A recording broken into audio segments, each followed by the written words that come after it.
So again, high points, you know, I would say the TM36, you know, probably number one go-to. You're never going to go wrong with the Nikkor TM16 or the TK75. I really like the TK61, and if you don't own a TK32, I mean, you've got to get on the bandwagon. You will not regret that.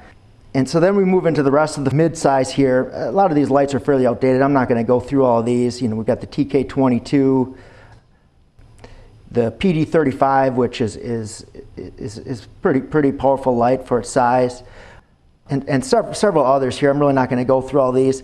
I'll just touch on the ones that I really use the most. And I guess one of those would be the PD22 and PD22UE is my everyday carry light.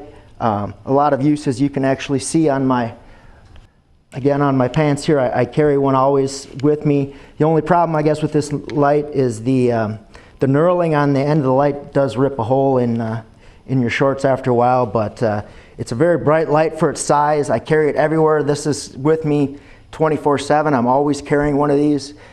And even in the daytime, you've got, out at the resort here, we've got a lot of repair and maintenance operations. And if I'm in the generator room and I need to repair something or see in a dark spot, I can just whip it out. It's very bright for its size. It uses one CR123 battery. So that's really another fantastic light. A couple of these mag lights I really like for a while. They're, again, a little older technology now, but this is the mag-like tack. I've got a couple of those. And probably my all-time, the light that really started it all for me was the Maglite XL50. This is the light that really got me interested in LED lights and the power of them. There's actually a story me and my family were actually trapped on an island in the Exumas, believe it or not, and I was able to signal help with this light. This was many years ago. So that really proved to me the advantages of LED lights and having something that bright with you all the time. Oh, and one other about the PD22 is they also got some really nice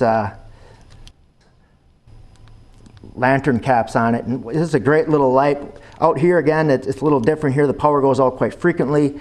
I've got my kids own these, my wife, and you know, when the power goes out, it's something they can set up quickly before, you know, if we don't want to fire up the generator right away. We do run on generator power quite a bit out here at Toulouse Pond.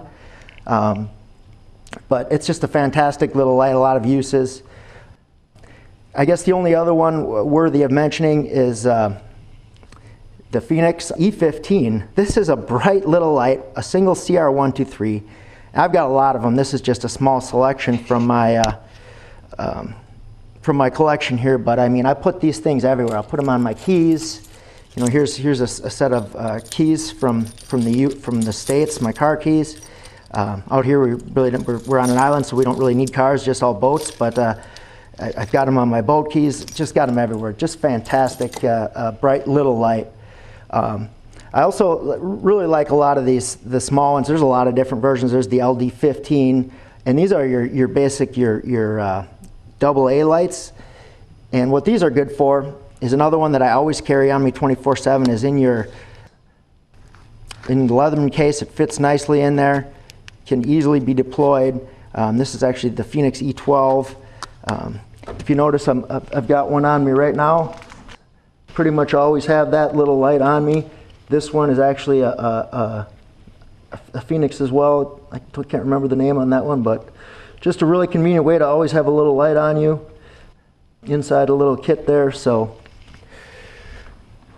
really love that. And I guess one of the last ones here is the Pelican 9430 RALS, which stands for Remote Area Lighting System. This thing is badass. I use it quite a bit, whether it's down at one of our docks, if I have to go off-site on the island. Just a fantastic light, just so bright. And you can set it up in a pedestal mode like that, and it's heavy, but I mean, this is for lighting up. You can run as long as there is dark. This will run all night in several different modes. Super bright light.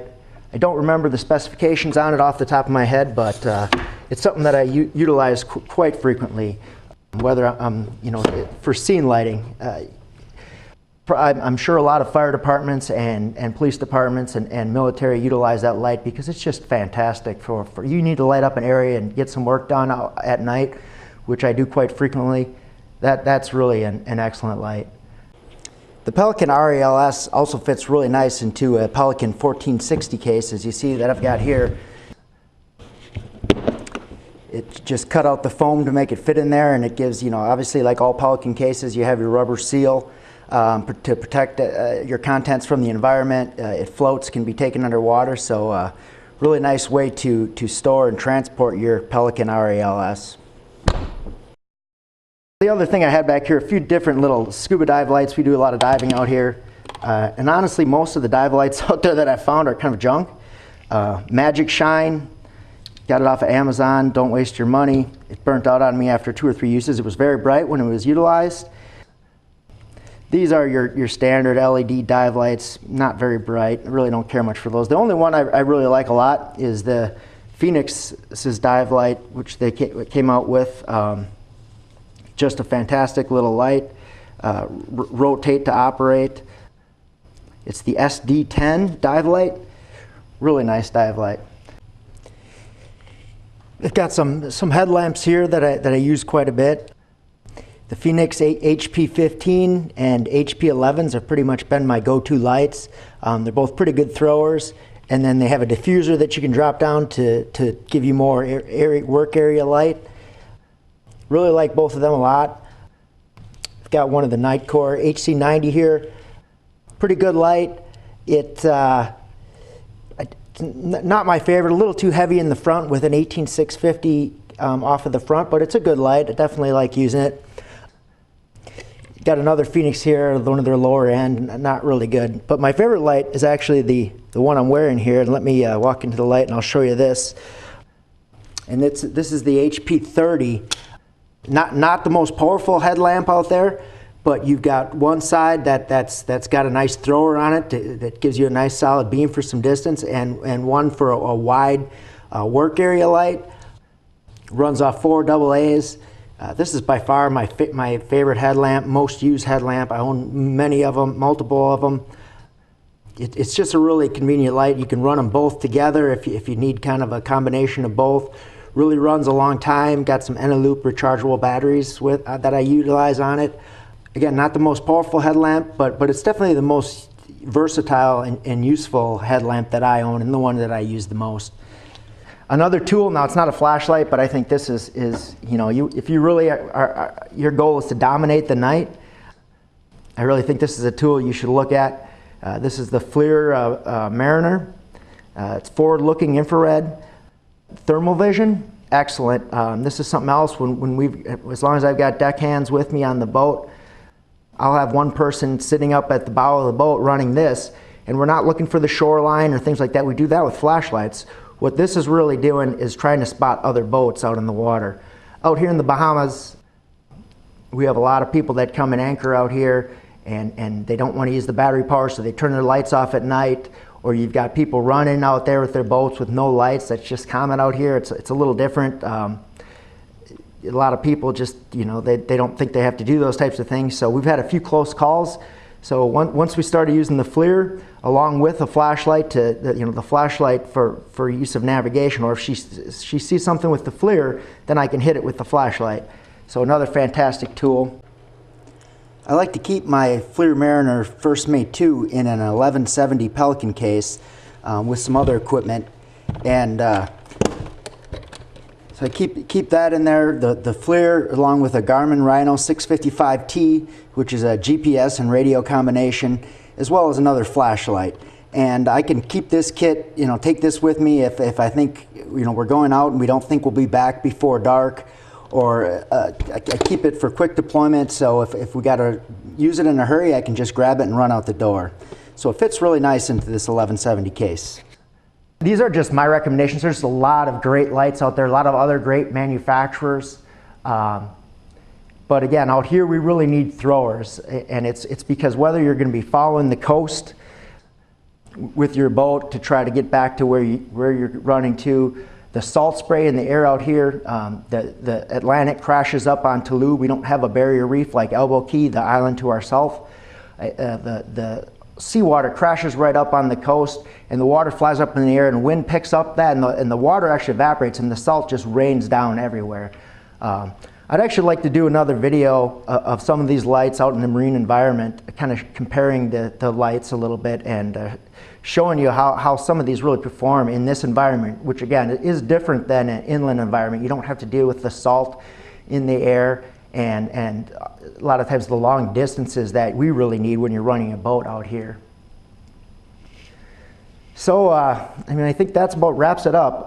Again, I was hoping to put this together because, again, I get so many questions from whether it's guests at the Toulouse Pond Resort, friends, people that run boats that just aren't sure. And everybody knows that I'm a lightaholic. I'm addicted to flashlights. I've got a sickness when it comes to flashlights. We're heading back to the States next month, visit some family over Christmas, and I'm already planning on what new lights I'm going to order. But out here, you know, lights are definitely something used. I mean, if you look at my lights, they're well used. These lights, every light I'm talking about here today is heavy duty. They've been put through strenuous tests. You know, out here we don't have any glare of street lights. There's no glare from any close by town, so it is pitch black out there. If I walked out right now, it showed you, you'd be shocked at how dark it gets out here. Just talking about the durability, actually I had one of these lights. It was actually, I think it was actually this light in my pocket. This light here fell off my dock and sat in the water for about, in the ocean, in about, I'd say about 3 meters of water, about 6 feet of water, for well over a week before I actually went in and retrieved it. And while I was still underwater, I was able to turn it on. It still worked. Pretty shocked that, you know, that even after a week in that environment, it still performed. I know they are rated for, you know, about 3 meters underwater, but you know, for a week in the ocean, that's pretty extreme. And actually, this light here as well spent an overnight off my front dock when I was coming off a boat and didn't have it secured properly, and that's really why